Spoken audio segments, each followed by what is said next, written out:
So when Isa alayhi salam returns, will Christians not need to follow Prophet Muhammad sallallahu alaihi wasallam? Belief is one thing and following is another. Mm-hmm. When Jesus returns, the only way you can survive,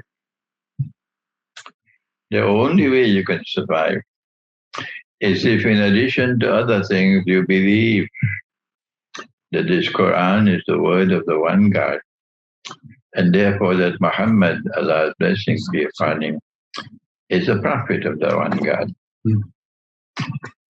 You can then survive.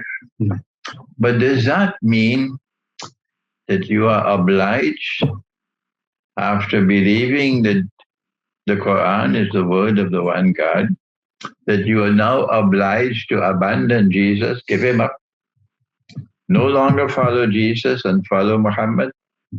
Those who say this, you will pay a bigger price for this nonsense on Judgment Day.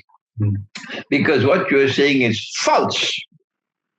And what you're saying is damaging the truth. Because you are foolish in this nonsense that you are saying. And my language is harsh to them.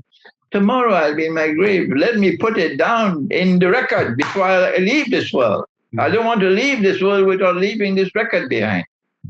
That this is nonsense, this is foolishness. When you accept the Qur'an as the word of God, and as many Christians are already doing up to now, and they're not accepting the Qur'an as the word of one God because of Ottoman Islam. The Ottomans were there for 600 years, and all that they left was bitterness and hatred. And you still honor the Ottomans for that? Don't you have any sense? And despite the boxing matches that these people have been doing, we won the debate. Despite all of that, look at what is happening now.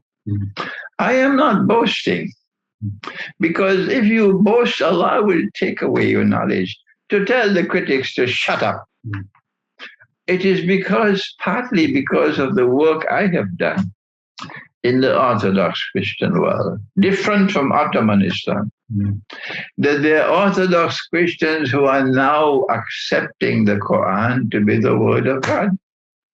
And if you accept the Qur'an as the word of the one God, automatically you accept Muhammad alayhi salatu wasalam as a prophet. But they choose to remain followers of Jesus. And I accept that you have the right to do that, but not these fools jumping up on the table. Take the shahada, take the shahada. Tell them, go away. We don't want you with your nonsense. You are misguided. You are a danger to us.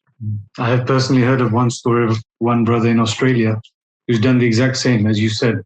He's a Christian, and upon listening to yourself, he's accepted that the Quran is the word of Allah, the word of the one true God, and he's therefore accepted that Prophet Muhammad sallallahu alaihi wasallam came afterwards. So yeah, I've heard of this. I just wrote my last book, The Messiah, the Quran, and Akhir, Zaman.